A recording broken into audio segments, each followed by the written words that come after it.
وہ مرد کی مرد کے ساتھ شادی کو اگر رجسٹر کرنا چاہیں، اجازت دینا چاہیں، لائسنس ایشو کر دیں گے. ایک مرد شوہر ہوگا، ایک دوسرا مرد بیوی ہوگا.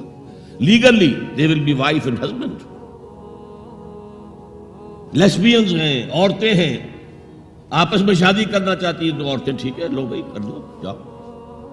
ہومو سیکسولیٹی جائز ہے بالکل، بلکہ اب تو اسے کہا جا رہا ہے کہ یہ نارمل انکلینیشن مانی جانی چاہیے. ہومو سیکسولیٹی، ہم جنس پرستی، اسے کوئی برا نام دینا ہی نہیں چاہیے. It's a normal attitude. یہ ہے اس سوشل انجینئرنگ پروگرام کا معاملہ کہ جو ابھی چند سال پہلے جو یونائٹڈ نیشنز آرگنائزیشن کی جنرل اسمبلی نے جو سوشل انجینئرنگ پروگرام بنایا ہے نوع انسانی کے لیے، اس میں تو کیا مقصد تھا حضور کا کہ آپ کو دی گئی کتاب نمبر 1 الہدا اور نمبر 2 دین حق، تاکہ دین کو غالب کرے. ایک پیارا سا خیال آیا ذہن میں، دیکھیے یہ آپ کا عام محاورہ ہے، ایک میان میں 2 تلواریں نہیں سما سکتی. ایک جگہ 2 دین نہیں ہو سکتے. مذہب 100 بھی ہو سکتے ہیں ایک جگہ پر، اس لیے کہ مذہب کو عام دنیا کیا مانتی ہے کہ مذہب کا تعلق صرف 3 چیزوں سے. کچھ عقائد ہوں گے، ایک خدا کو ماننے والے، 100 خداؤں کو ماننے والے، کسی کو نہ ماننے والے. کچھ عبادات کی رسومات ہوں گی، نماز ہے، روزہ ہے، یا پوجا پاٹ ہے، یا گرو گرنتھ سنگھ کا وہ اکھنڈ پاٹ، یعنی پورا اس کی تلاوت مکمل، کوئی وقفہ ڈالے بغیر، جو چاہو کرو. سوشل کسٹمز ہوتے ہیں، بچہ پیدا ہوگا تو کیا کریں گے؟ عقیقہ کریں گے، بپتسمہ دیں گے. عیسائی بپتسمہ دیتے ہیں، بیپٹائز کرتے ہیں، ہم عقیقہ کرتے ہیں. پیدا ہوتے ہی دائیں کان میں اذان، بائیں میں اقامت کہتے ہیں.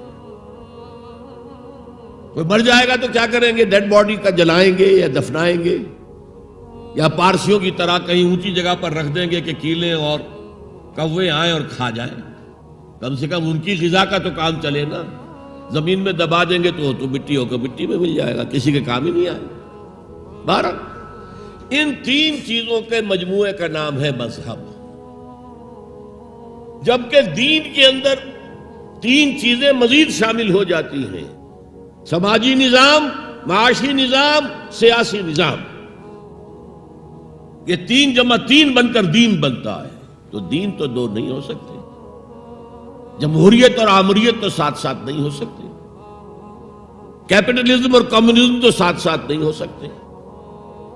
ڈیموکریسی اور ملوکیت تو ساتھ ساتھ نہیں ہو سکتے. اس اعتبار سے ایک مغلوب ہوگا، ایک غالب ہوگا. مغلوب مذہب بن جائے گا اور غالب دین ہوگا. آج دین جمہور غالب ہے.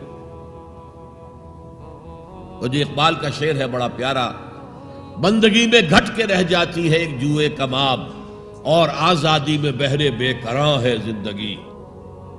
اگر دین آزاد ہے، غالب ہے، چھایا ہوا ہے، تو وہ ہے اصل دین، ورنہ وہ سکڑ کر مذہب بن جائے گا. ہم 60 سال پہلے دین انگریز پر تھے. حاکم کون تھا؟ کوئی بادشاہ کو ملکہ بیٹھا ہوا یا بیٹھی ہوئی ہے انگلستان میں. وائس رائے یہاں ایک ہوتا تھا اس کا، لیکن وہ حاکم نہیں تھا، ساورن نہیں تھا. ساورنٹی ان کی تھی، اصل حکومت ان کی تھی. ہز میجسٹیز گورنمنٹ یا ہر میجسٹیز گورنمنٹ، ان کی تھی حکومت. تو اس اعتبار سے دین کو غالب کرنا یہ بہت جان جوکھوں کا کام تھا. یہ نوٹ کر لیجئے آپ.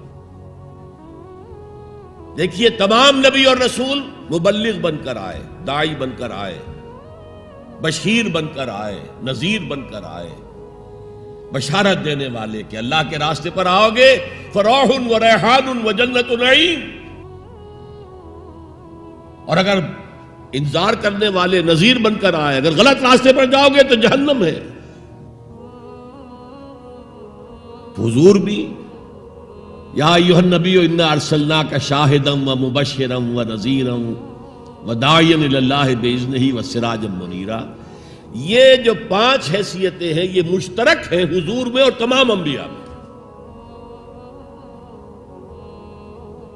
اگرچہ ہر حیثیت میں حضور کی اپنی شان ہے جس میں کوئی دوسرا نبی ان کے قریب نہیں آ سکے گا۔ قرآن مجید میں مرکب اضافی کی شکل میں اس دین کی نسبت یا بادشاہ مصر کی طرف ہوئی ہے یا اللہ کی طرف ہوئی ہے۔ ما کان لیاخذ اخاہ فی دین الملک، حضرت یوسف کے پاس علیہ الصلوۃ والسلام جب اتنے طویل عرصے کے بعد 11 بھائی آئے، ان میں بنیامین بھی تھا جو آپ کا حقیقی بھائی تھا، اسے اپنے پاس روکنا چاہتے تھے، لیکن جس بادشاہ کے تحت وہ سارا نظام تھا وہ بادشاہ تو نہیں تھے نا، تو بادشاہ تو وہ تھا جس نے خواب دیکھا تھا کہ 7 دبلی گائیں جو ہے وہ 7 موٹی گائیں کو کھا گئی، نگل گئی، اس کی تعبیر بتائی تھی تبھی تو جیل سے نکلے تھے۔ اب یہ کہ بہت بڑے افسر تھے، بڑے وزیر تھے، آپ انہیں جو چاہے کہہ لیں، لیکن بادشاہ تو نہیں تھے نا، نظام تو بادشاہ کا تھا، اور بادشاہ کے قانون کے مطابق وہ باہر سے آئے ہوئے کسی شخص کو اپنے پاس روک نہیں سکتے تھے۔ ما کان لیاخذ اخاہ فی دین الملک، تو اللہ تعالیٰ نے وہ پھر ہیلا نکالا ان کے لیے، تفصیل آپ کے علم میں ہے۔ کذالک کدنا لیوسف، ہم نے اس طریقے سے ایک تدبیر کر دی یوسف کے لیے، اللہ نے اپنے ذمے لے لی بات۔ تو دین الملک، دین الملک کیا ہے؟ بادشاہ مطاع مطلق ہے، ساورینٹی بلونگز ٹو ہم، بادشاہ ہو یا کوئن ہو،